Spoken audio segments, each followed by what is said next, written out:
uh, kerjasama.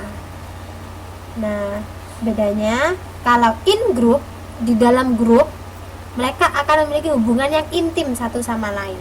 Kalau ke grup lain, out group, hubungan itu bisa relatif, bisa berbaik, bisa positif atau negatif. Bedanya in group dan out group. Ada yang mau didiskusikan? In group, out group, grupku, grupmu, aku, kamu. Apa?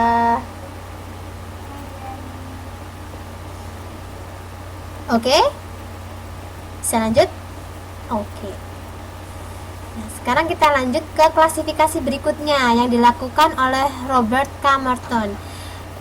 Di sini Robert K. Merton melakukan klasifikasi bahwa kelompok itu ada yang namanya kelompok acuan.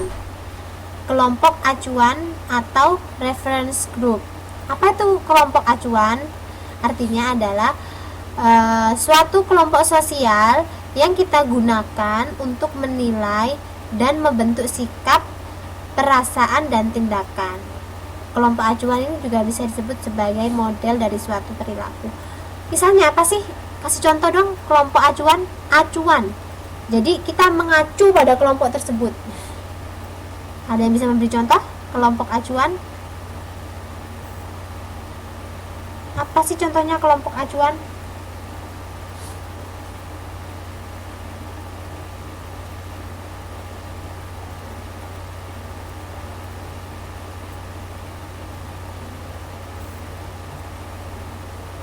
Silakan, ada yang mau memberi contoh kelompok acuan?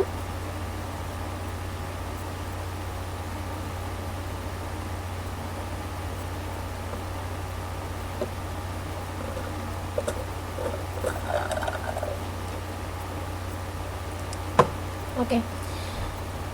Kalau tidak ada, saya jawab sendiri. Saya tanya sendiri, saya jawab sendiri. Oke. Oh, Mbak Prima mengetik nih. Let's wait, Mbak Prima menjawab.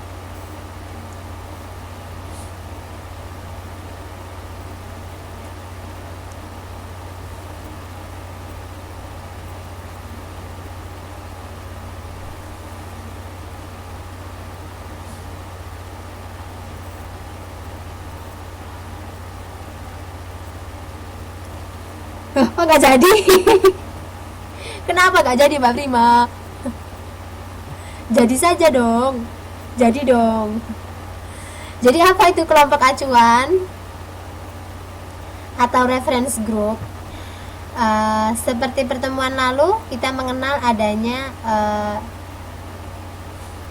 reference people. Jadi orang yang kita tiru.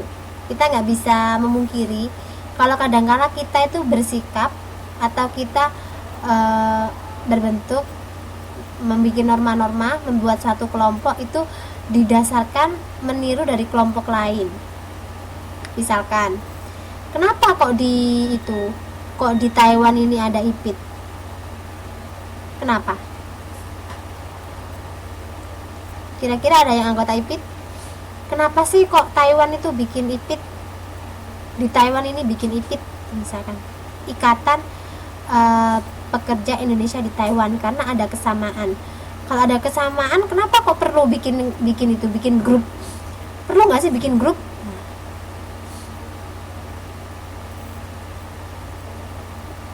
Misalkan perlu. Kenapa? Untuk menjalin solidaritas. Kata siapa kalau ada kelompok bisa jadi solidaritas?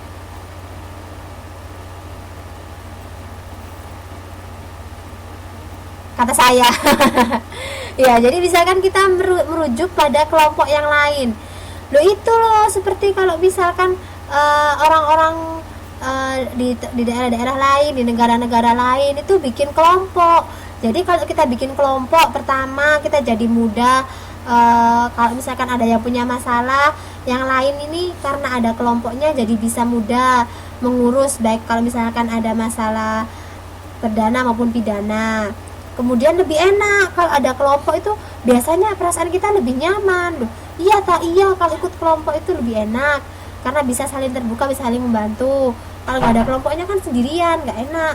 Kayak di Indonesia kemarin itu udah kayak atau seperti inilah yang dinamakan reference.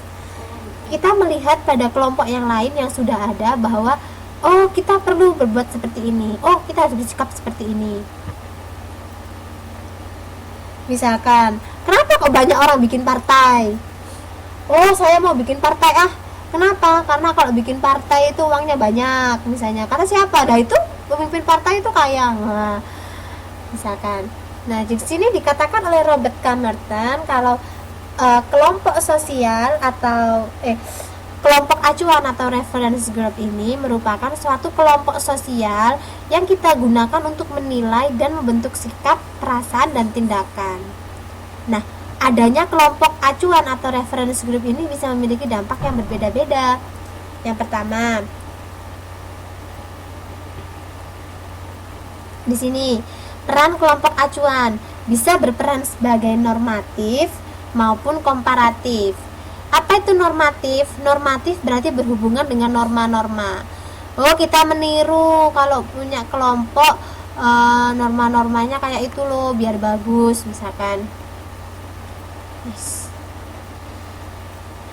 Jadi kita mengadopsi nilai-nilai dari kelompok lain. Reference group itu, kelompok acuan itu untuk diterapkan di kelompok kita. Oh kita ambil yuk norma-normanya bagus-bagus.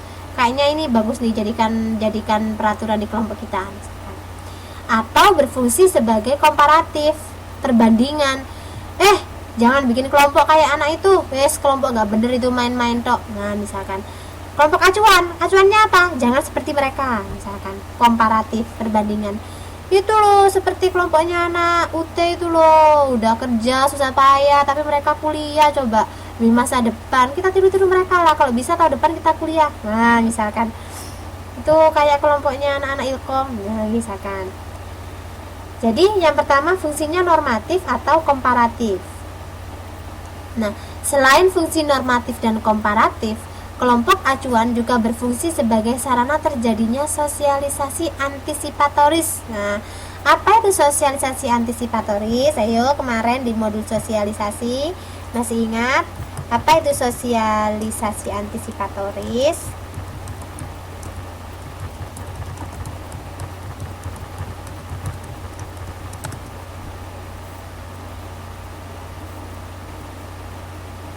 Yo, ada yang masih ingat?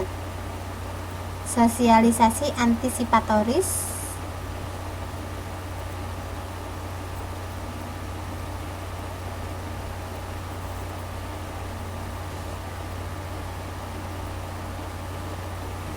Mbak Frima, Mbak Asnawati, Mbak Fitri, Mbak Siti mungkin, atau Mbak Ika, Mbak Brigita, Mbak Asnawati, yang masih ingat sosialisasi antisipatoris itu apa kemarin?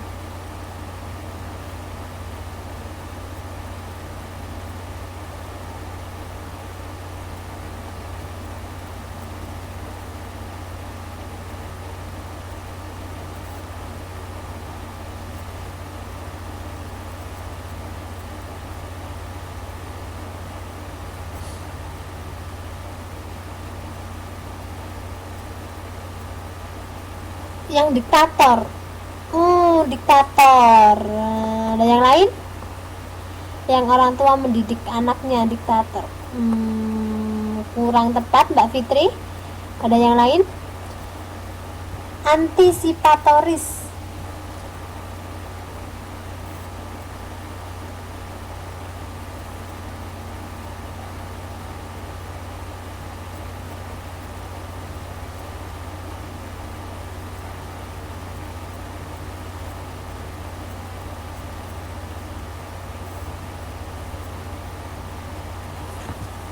Jenjang peralihan, sip, benar Mbak Asnawati. Jadi suatu kelompok sosial saat mereka akan beralih dari suatu kelas sosial ke kelas sosial yang lain, atau dari suatu masyarakat ke masyarakat yang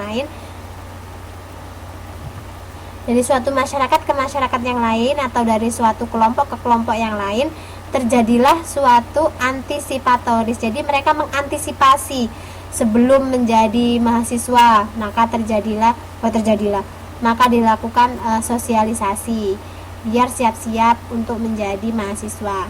Terus kita antisipasi kalau misalkan mau jadi pegawai negeri, ada itu pelatihan. Mau menjadi pekerja di Taiwan, maka ada pelatihan tenaga kerja sebelum berangkat ke Taiwan. Nah, terjadi sosialisasi antisipatoris. Nah, sosialisasi antisipatoris ini dilakukan oleh kelompok acuan. Kenapa? Karena kelompok acuan yang tahu bagaimana kondisi di sana, maka dilakukanlah sosialisasi terhadap orang-orang atau individu-individu atau kelompok yang ingin masuk ke kelompok yang baru. Iya, bisa dikatakan seperti itu.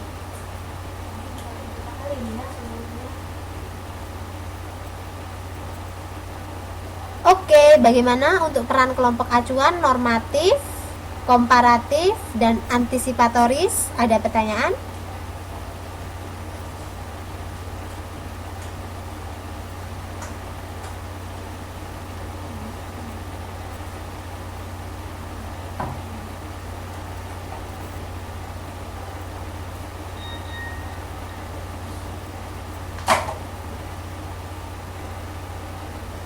Belum ada?